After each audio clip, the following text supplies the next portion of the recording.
Nič. Tak keď budem mať Porsche, tak zdedím tento tvoj volant. Hej.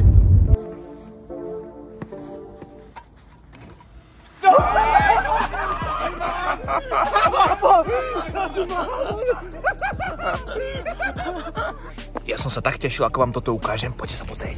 Kúpil som si najlepší dopravný prostriedok. Oh yeah. Tu to máme. Poďme na to. A nevšimajte si, ja som teraz na hoteli, ale ja som nevydržal, tak to tu proste mám.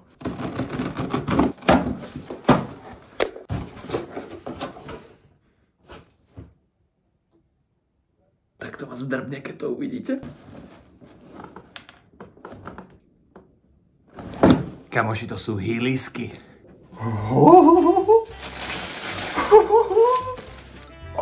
Úžasné. O môj bože, to bude skvelé, to bude epické. Máme k tomu takéto zariadenie. O môj bože. Máme to.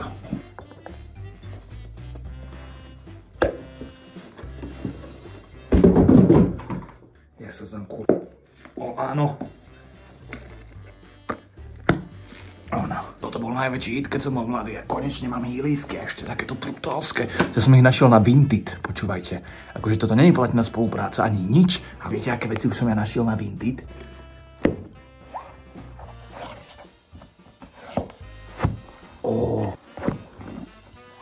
Poďme to vyskúšať. Je to ťažšie, ako som myslel.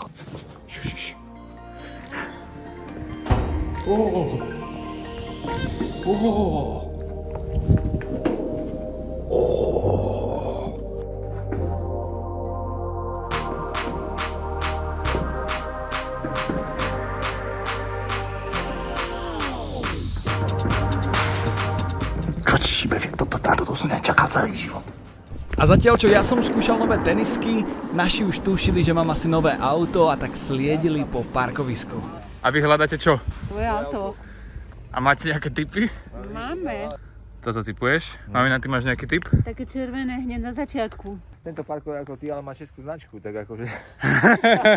Ja by som brala toto, tam sa dá aj vyspať. Si tam ovocnú žuvačku, to nie. No predsa len toto priestranné. Takú radosť by si nám nespravil. No a kam idete? To Porsche. Nestráš, mamina, nestráš. Porsche stojí Ladvínu.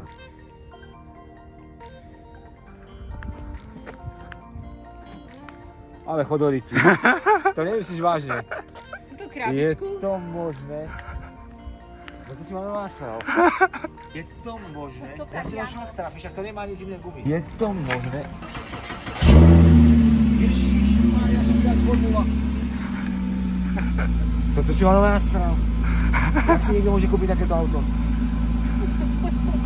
Však ty nie ješ na preteky.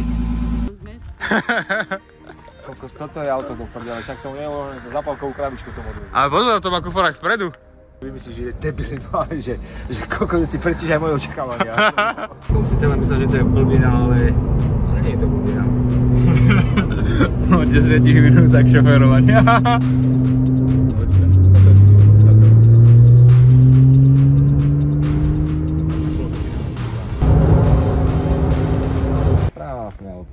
Maj 26, tak ti ho zoberiem.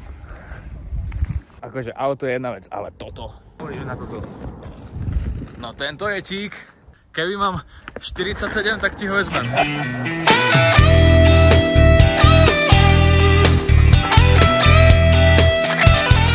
Tamto Porsche je moje. Proste bohužiaľ, všetky prachy som utratil za Porsche, na kameramana nezostalo, ale na zvukára takisto. Takže mám mega radosť. Už tým jazdím asi mesiac a každý deň, keď ho zaparkujem a obzriem sa, tak som taký, že čo ti dáva?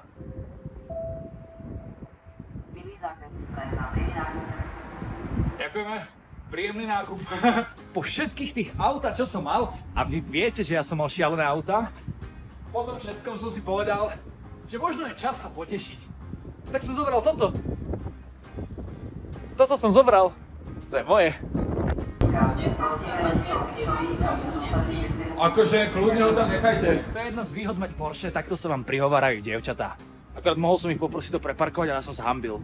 Takže mám nové auto a chápete, že neviete ani, jak sa šoferuje. Ale na to, že vyzerá takto, tak ono nebolo ani tak drahé. To si aspoň tak hovorím. Toto by som mohol utreť. To možno mohol spraviť na začiatku. Vy, čo ma poznáte, viete, že ja som o Porsche sníval strašne dlho.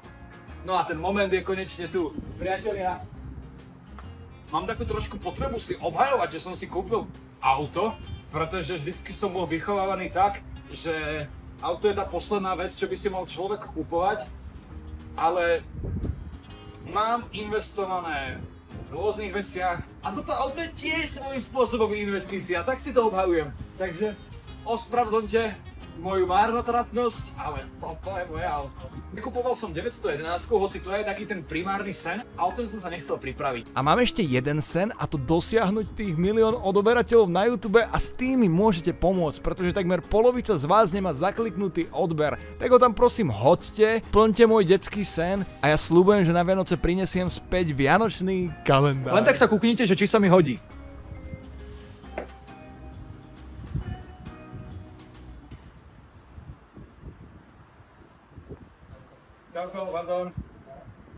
Ďakujem.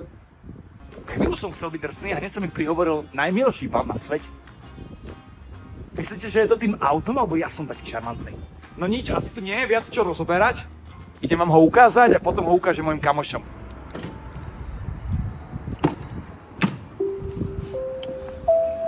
Fakt. Hlásenie z detského kútika.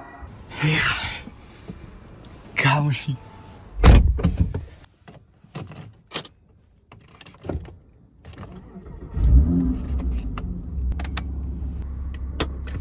Ináč je to 6-stupňový manuál, pozrite sa, jak to tu vyzerá. Pozrite sa, jak to tu vyzerá. A sledujte tie vychytávky, hej? Nice. Takto pekne na pitíčka. Potom toto. Like Spirit. A sledujte, je tu aj pero. A nie len tak obyčajné. Viete, keď riešite biznis, zmluvy a tak. Čo je sranda, niekto si myslí, že to má iba Rolls Royce, ale aj ja, nie síce vo dverách, tu mám takto dáždík. A moja úplne najobľúbenejšia vychytávka je, že keď si dáte dole toto tienidlo, je tu samotný driver. Nech viete, kvôli komu jazdíte bezpečne. Taký easter egg. Úplne husté je aj to, že na to, ako je to auto malé, tak tu má celkom dosť úložného priestoru. Ale máte tu zadný kufor a tento nečakane veľký predný. Takmer som zabudol, je tu tlačítko, ktoré vám vysunie krídlo.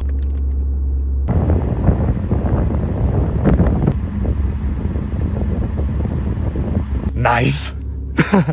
A to je epické. To je akože taký chlapský sen, podľa mňa. Krídlo. Krídlo, krídlo, krídlo.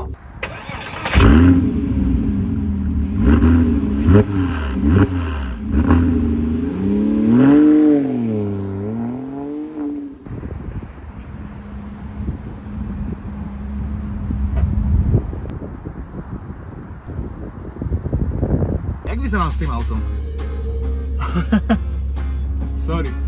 Sorry, tak mám radosť, no. Proste také analogové auto ako keby. Že je také tuhé, ale máte pocit, že ho máte úplne v rukách. Neviem, ako to inak vysvetliť. Asi sa musíte previesť, tak dojdete? Tak to je extrém.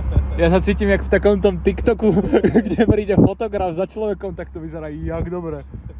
O môj Bože, tak to ste mohli... Môžem ti to poslať? Ježiš, poprosím. Jak strašne zlatý pán, to mi spravil úplnú radosť.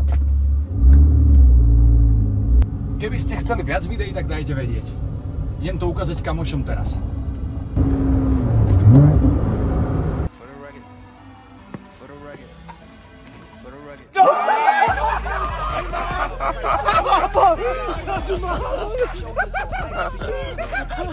Ty si kúpil káva naozaj tak? Kámo, teraz sme sa o tom s Adamom bavili, že ideme navariť, že ty si ho určite kúpil, že to je tvoje Nero. Kámo.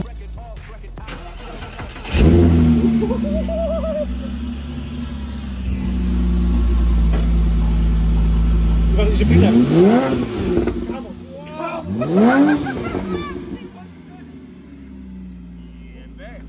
Podľa mňa až stačí. Nie je zlé zase, čo si budeme.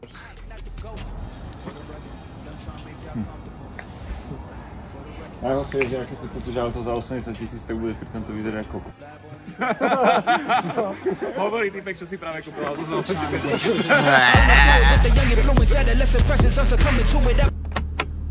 Like Spirit. To je nový človek 2. Vieš, ako to chodí, musíš niečo mať a vypestovať. Niečo do toho vložiť, niečo investovať. Nebude to ľahké, budú ťa chcieť otestovať. Musíš tomu veriť, aj keď iní budú protestovať. No, Ver sebe, musíš to celé nejako ošefovať. dobre, že tuto ten motor tak hučí, lebo Zvuk to má parádny. preto tu mám toho Max Spirit, že nepotrebuješ počúvať hudbu.